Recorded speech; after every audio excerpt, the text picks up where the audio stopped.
খবরের এই গতিশীল পৃথিবীতে নতুন গতি, নতুন চিন্তাধারায় খবরের সন্ধানে দায়বদ্ধ কণ্ঠে রাজনীতি থেকে সমাজ জীবনের সংবাদ, সাংস্কৃতিক থেকে ক্রীড়া জগতের সংবাদ সংগ্রহে জনতার পক্ষে নির্ভীকভাবে গ্রাম থেকে শহরের সংবাদের সন্ধানে স্কাই 18 বাংলা নিউজ। আমাদের মূল মন্ত্র সত্যের সাথে মানুষের পাশে 24 ঘন্টা।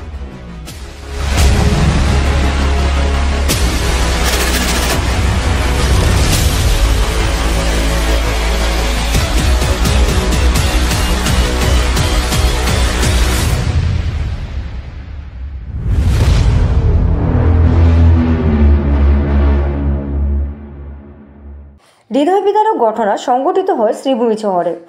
জেলা অসামরিক হাসপাতালে স্টাফ কোয়ার্টারের 3 তলা থেকে মৃত্যু হয় হাসপাতালের প্রশাসক দেবব্রত ডেকা। সোমবার রাত হাসপাতালের ছাদ থেকে পড়ে গেলে হাসপাতাল কর্তৃপক্ষ তড়িঘড়ি সদর হাসপাতালে শুশ্রূষা করতে নিয়ে এলে পরবর্তীতে শারীরিক অবস্থা অতি সংকটজনক হয়ে পড়লে শিলচর মেডিকেল কলেজে পাঠিয়ে দেওয়া হয়। মঙ্গলবার হাসপাতালে প্রশাসক মৃত্যুর কোলে ঢলে পড়েন। 3 তলা থেকে কীভাবে পড়ে গেলেন তিনি তা নিয়ে ধোঁয়াশার সৃষ্টি হয়েছে। হয়তো কোনো অঘটন না অন্য কোনো, তা নিয়ে একে অন্যে চলছে ফিসফিসানি। ঘটনা সংঘটিত হয় সোমবার রাতের দিকে। পুরো ঘটনা খতিয়ে দেখা হচ্ছে।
আসলে আমাকে আমার ডিপিএম হানিফ ফোন করলো যে আমাদের অ্যাডমিনিস্ট্রেটর কি নাম রে তার দেবব্রত টাকা, হ্যাঁ দেবব্রত টাকা হসপিটালে আছে।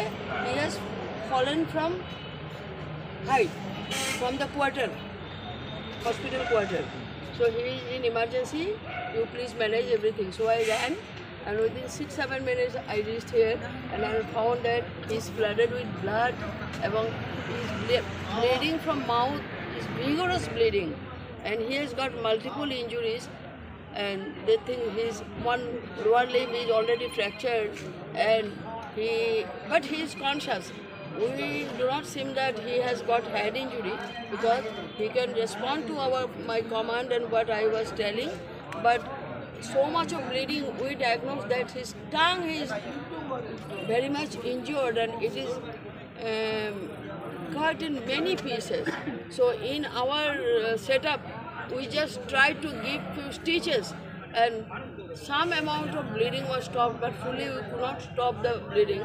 And I contacted medical college, surgery department and ENT doctors also, and told them that they to make ready ICU bed, emergency OT, and the ENT department and the surgery department also, and they ensured me that yes, they have arranged this thing. Now we have given him one A positive blood bottle, and he is still now conscious, but his blood loss is very much serious, and that's why we have sent him to medical college through our 108 ambulance, and some attendant of our hospital are with him, and I'm thinking that I am also going with him to ensure his treatment so that he can be treated nicely there and managed nicely. But the thing is that no family member is present here. They are in their home place, and we are trying to contact them also. And they are trying to contact them, and we are going there. He's very serious, very critical, and at present his blood pressure is very low, and we cannot detect his blood pressure also properly. His pulse rate is also not very feeble, but he is conscious. He is talking little. Come, Baido, come with me. He is telling me. So we are going there. Okay. Ma'am, কি কারণে কিভাবে বললেন? That we do not know. No history could not be elicited because he was serious and he cannot say it. He just told that yes, I fell from roof. Okay. Thank you.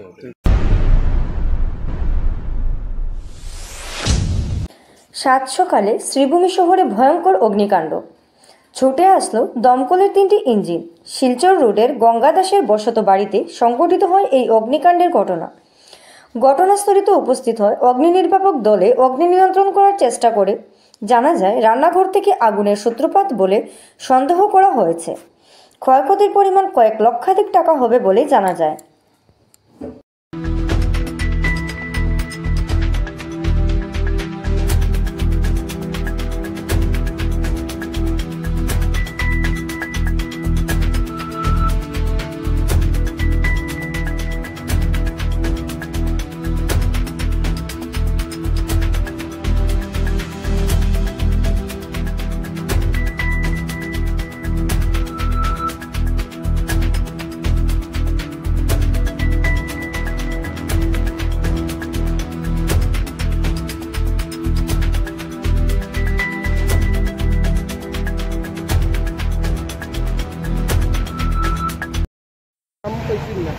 প্রায় 45 minute আগে আমাদের এই প্রতিবেশী বাপ্পা দাস তথা যে ঘরটা জ্বলছে সে হচ্ছে গঙ্গা দাস, তার বড় বোনের ঘর। আগুন লাগার খবর পেয়ে আমরা ছুটে আসি। এসে দেখি যে 2টা ঘরেই সম্পূর্ণ জ্বলে গেছে, কিন্তু অনেক পুরনো ঘর ছিল এবং এনডিআরএফের যে অ্যাক্টিভিটি সেটাও ভালো, সঙ্গে সঙ্গে ওরা এসে আগুন নিভাচ্ছে, কিন্তু ঘরটা অনেক পুরানো। যাই হোক কিছু রক্ষা হয়েছে, কিন্তু আর যদি দেরি হতো তাহলে অনেক জিনিসের ক্ষয়ক্ষতি হতো। কিন্তু ক্ষয়ক্ষতির পরিমাণটা এখন আমরা বুঝতে পারছি না, ওরা বলবে তো লাস্টে বোঝা যাবে কী ক্ষয়ক্ষতি হয়েছে। কিন্তু বয়স্ক মানুষ তো ওনাকে এখানে বসানো হয়েছে। দেখলাম যে না মোটামুটি কন্ট্রোলে আসছে, কিন্তু পুরোপুরি হয় নাই, এখনও হয়ে যাবে আশা করি। আর ঘরের ভিতরে কিছু ক্ষয়ক্ষতি হয়েছে বলেও জানা যাচ্ছে না এখনও আমাদের। আর যে দিদি গঙ্গাদি ওনারও কিছু হয়নি, ওনার কোনো ক্ষতি হয়নি। লাগানোর সঙ্গে সঙ্গে ওনাকে বের করা হয়ে গেছে আর কি। আর অনেক পুরানো ঘর, 50-60 বছরের উপরে তো হবে। উনি চুলায় কি বসিয়েছিলেন, চুলায় বসিয়ে বয়স্ক মানুষ তো হয়তো বুলবুল হয়ে গেছে আর কি, আগুনটা বেড়ে গেছে, কিচ্ছু করার ছিল না, বাড়তেই চলছে। উনি করে বের হয়ে আসছেন, তারপরেই তো পাড়ার প্রতিবেশী আসলো ধুমা দেখে, আমরাও আসলাম। ঘটনা যেটা সকালবেলা আমি অন্তিকে গেছি, যে আমার বোনটা অসুস্থ বোনটা বার করতে চাও বানিয়ে দিয়ে গেছি। হঠাৎ করে আগে দেখি আগুন লাগিয়ে দিয়েছে। অনুমানিক কটার সময়? ওই তো তখন বাজে, তখন 15টা হয়েছে। খেয়ে থেকে লাগছে আগুনটা? ওইটা আমার তো কিছু নেই, আর কিছু নেই তো আমার সবটা জ্বলে গেছে। কিটা জ্বলছে? ওই তো যখন জানি কিটা 2টা ঘর জ্বলছে, 3টা ঘরে আছে, 2টা ঘর জ্বলছে। ওটা কোন জায়গা? এটা শিলচর রোড। যা আপনার নাম? আমার নাম বিজু দাস।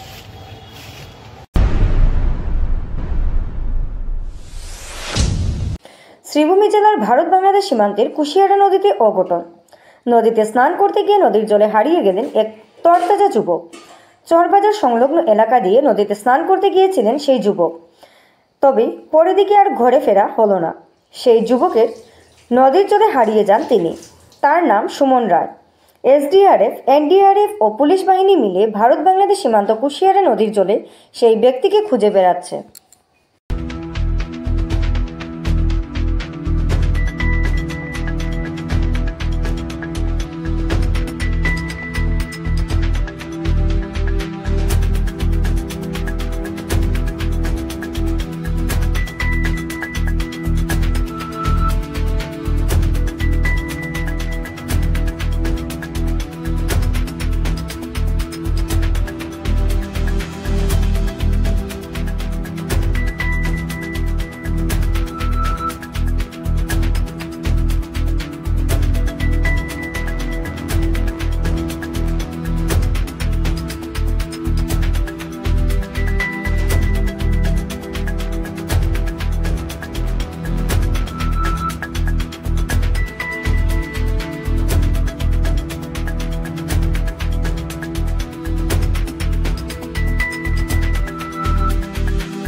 শ্রীভূমি জেলার ধুলোয় নাজেহাল একটি এলাকার জনগণ।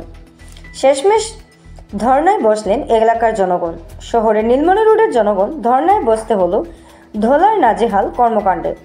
যেহেতু বিগত কয়েকদিন আগে সেই এলাকায় কাজ হয়েছিল, তবে কাজ অর্ধেক শেষ করে থেমে যায়, যার জন্য সেই এলাকার রাস্তায় ধুলোময় পরিবেশ। ধুলোয় নাজেহাল জনতা তাদের কথা তুলে ধরতে প্রতিবাদ কার্যসূচি রূপায়ণ করলেন।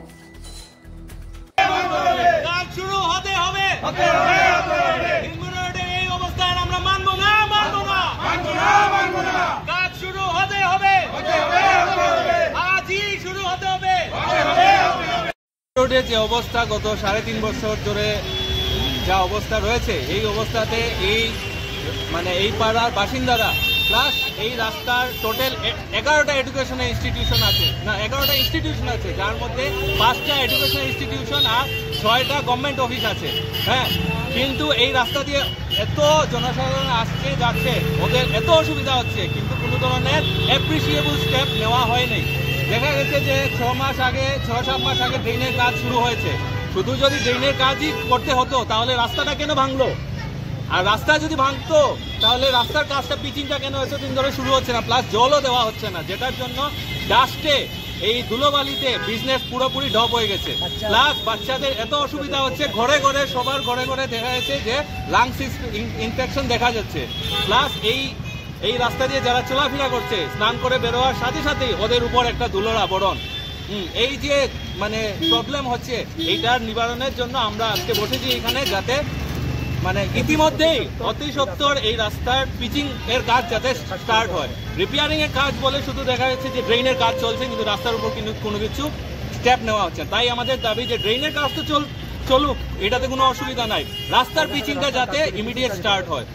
নাহলে আমরা 3.5 বছর ধরে প্রবলেম ফেস করছি, 2-3 বার মেমোরেন্ডামও দিয়েছি, আর গত 7-8 মাস ধরে এই ড্রেনের কাজটা শুরু হয়েছে, কিন্তু রাস্তার কোনো কাজ এখনো শুরু হয়নি। একদিন দেখা গেছিল যে জেসিবি এনে রাস্তাটা খুঁটিয়ে দিয়েছে, এরপরে কোনো জলও দেওয়া হচ্ছে না, তাই খুবই অসুবিধা হচ্ছে। তাই আমাদের দাবি ইমিডিয়েট পিচিংটা যাতে হয়, আর যদি পার্মানেন্ট পিচ যদি করা ড্রেন কমপ্লিট না হওয়া পর্যন্ত যদি কোনো এরকম কন্ডিশন থাকে যে পার্মানেন্ট পিচ হবে না, টেম্পোরারি একটা ব্যবস্থা করে দিন, যাতে মানুষের আর কোনো অসুবিধা না হয়। এইটাই আমাদের দাবি। অনুমানিক কত টাকার বাজেট ছিল? এটা তো জানি না, আমাদের এটা ডিপার্টমেন্ট জানবে। আমাদের শুধু দাবি যে এই যে প্রবলেম যেটা হচ্ছে, এটা একটা যাতে সলিউশন হয়। খবরের এই গতিশীল পৃথিবীতে নতুন গতি, নতুন চিন্তাধারায় খবরের সন্ধানে দায়বদ্ধ কণ্ঠে রাজনীতি থেকে সমাজ জীবনের সংবাদ, সাংস্কৃতিক থেকে ক্রীড়া জগতের সংবাদ সংগ্রহে জনতার পক্ষে নির্ভীকভাবে গ্রাম থেকে শহরের সংবাদের সন্ধানে স্কাই 18 বাংলা নিউজ। আমাদের মূল মন্ত্র সত্যের সাথে মানুষের পাশে 24 ঘন্টা।